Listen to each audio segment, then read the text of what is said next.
মা যখন মেয়েকে উঠোনে নাচতে দেখল তখন সে রাগে মেয়ের নাচের জুতো কেটে ফেলল, যে জুতো মেয়েটি অনেক কষ্ট করে টাকা জমিয়ে কিনেছিল। তারপর মা মেয়েকে টেবিলের সাথে হাতকড়া দিয়ে বেঁধে রাখল।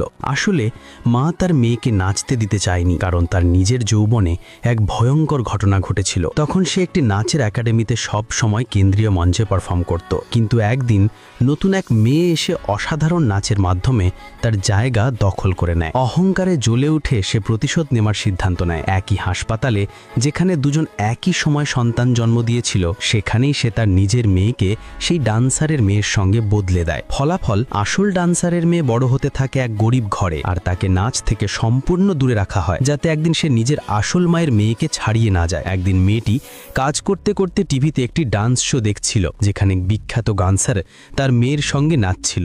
মেয়েটির মনে ঈর্ষা জাগলো, কিন্তু সে জানত না যে ডান্সারকে সে পর্দায় দেখছে সেই তার আসল মা। যখন কোনো মঞ্চ পেল না, তখন সে নিজেই নিজের মঞ্চ বানিয়ে নিল। বিদ্যুৎ না থাকলেও সমস্যা নেই, চাঁদের আলোই তার আলো। কিন্তু মা যখন তাকে আবার নাচতে দেখল, তখন সে ভয় পেয়ে গেল, কারণ সে জানত মা এটা একদমই পছন্দ করে না। মা নির্মমভাবে তার পা থেকে জুতো খুলে নিয়ে কাঁচি দিয়ে কেটে ফেলল। মেয়েটি বুঝতে পারল না মা তাকে নাচতে দিতে চায় না কেন, শুধু কি এই কারণে যে যৌবনে সে কারোর কাছে হেরে গিয়েছিল? মা সতর্ক করে বলল, যদি সে আবার নাচে তবে তার পা ভেঙে দেবে। কিন্তু মেয়েটি নাচ এতটাই ভালোবাসত যে সে গোপনে নিজের কাটা জুতো আবার সেলাই করে নিল। যখন সে ডান্স স্কুলে ঝাড়ু দিত, তখনই সে সবচেয়ে খুশি থাকত। জানলার ফাঁক দিয়ে অন্যদের নাচ দেখত, তাদের স্টেপ কপি করত। কিন্তু একদিন ধরা পড়ে গেল।